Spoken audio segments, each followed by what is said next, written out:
Hello guys, LEGO Master Reviews here, and today we're doing a review on set 753590 332nd Ahsoka's Clone Trooper Battle Pack.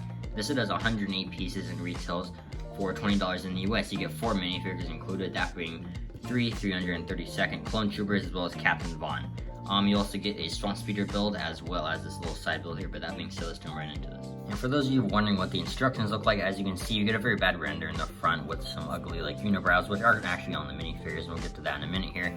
You also get a QR code there if you want to scan your instructions and use them digitally. And just continuing through it, as you can see, it's like the instructions where the character runs across.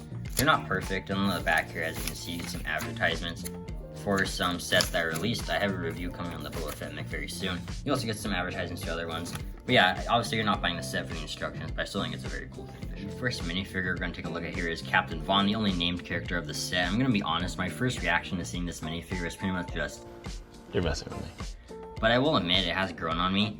I don't hate it as much as I used to. The only really difference between the other troops is obviously the visor, as well as the torso pretty much has like a little marking there to kind of identify the captain. And flipping it around there, you can actually see it as a jetpack print on the back, which is pretty cool. I like that detail. Its own mold would have been cooler, but I still like it. And he has this normal clone face underneath. I don't believe I ever even saw Captain Vaughn's face in Clone Wars Season 7. Honestly, he's gonna look like the other clones, so I don't think he had any special markings. Like it needed his own special face print, because again, we don't really see his face. It's not like Cody who has scarring on his face, or Wolf is missing an eye. So I do get why they just used that. I don't think he needed his own face. But yeah, I mean, I don't hate this minifigure. It's really disappointing because it doesn't look that much like Vaughn. I know some people really disappointed because it doesn't have a darker visor like it does in the show. And even the visor is not very accurate. They need to make a new visor mold with kind of antennas popping out just like the clones have. But still, I don't think it's a terrible minifigure. I think it definitely could have been better. His only accessory is this blaster here. But yeah, Vaughn's definitely one of the most disappointing minifigures of the year. Here you have the 332nd Jet Trooper, as you can see. And obviously, I'm going to get the elephant out of the room right now.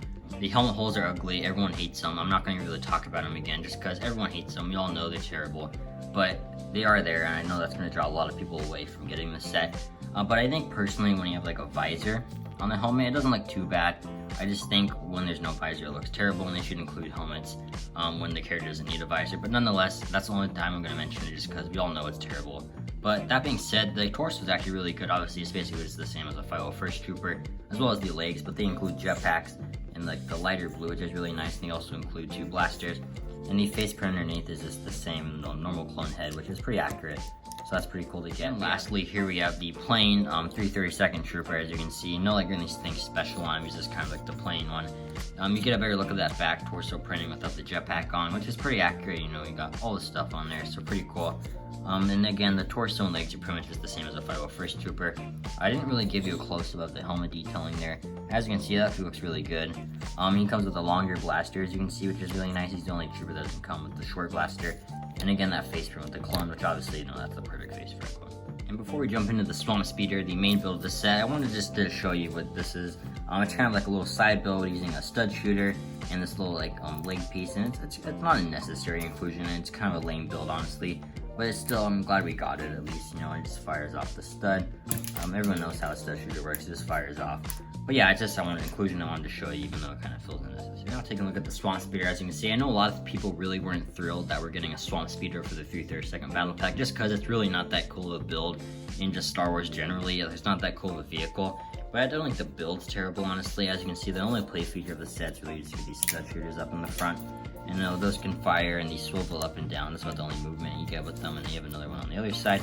You got this clip piece with a lot of detailing moving up with these very smooth tiles. As you can see, there's the stud up there. You get a clear translucent piece there. You get 2 clips in the back for your minifigures that you can see. And actually, I really like the engine detail. I would have really liked it maybe they included a blue stud there just to act like a little bit of thrust. But one feature I do really like is how they put these black pieces on the bottom when you have a black desk like me. As you can see, I think it actually looks really great because it kind of looks like it's hovering, like the Swamp Speeder does, and it looks like it's floating. So that's pretty cool. Just the shadows and the contrasting with the black desk, it really does look like it's kind of hovering. So that's really cool. We're gonna get 2 seatings there, and you can put 2 minifigures, so you get your clips there. You can place your blasters on, and it is kind of cool how they include 2 minifigures that don't have jetpacks on. Just so you don't have to remove the jetpacks every time you want to see your minifigures. But so yeah, you get Vaughn, and you can put your other 332nd Trooper in there. put him on the seat, move those down. They actually look pretty good in there in my opinion. I actually do like that a lot. There's no really like control panel or anything, they're kind of just sitting in there. But again, you can just put that down. I really don't think it looks bad. Like if you just put that on your desk or a shelf, actually looks kind of cool in my opinion. I don't hate it at all. And as you can see with the blasters, it's kind of just giving you a 360 view of it. There's not much else to say really. Again, it's just a swamp speeder. It's a pretty small build, but it's a pretty cool one for a battle pack. Overall, honestly, I don't think this is that bad of a set. If you can get over the helmet holes, I think you'll actually enjoy this set. And obviously, it's always annoying to get a named character in a set like Captain Vaughn, but honestly, if you take the visor off, it really just looks like a normal 332nd Trooper. The build is actually surprisingly good. I think you'll like it a lot, as well as the little side build here. It's not necessary, but it is a cool inclusion. But overall, I'd honestly give the set 8 out of 10. It's not perfect. It's definitely not the best battle pack ever, but I still think it's a very cool thing that it's pretty awesome to add to your collection. But that being said, let me know what you guys think about this set in the comments down below. Let me know if you plan on picking it up, and if you have it, what do you think of it? And one last thing before I let you go, I officially launched a website called LegoMasterStore.com, where you can buy bulk brick bags for mock building, as well as custom Lego minifigures I've made here in the past on the channel. So if you want to check that out, I'll leave a link to it in the comments. But that being said, I hope you guys enjoyed this video and have a great day. Bye.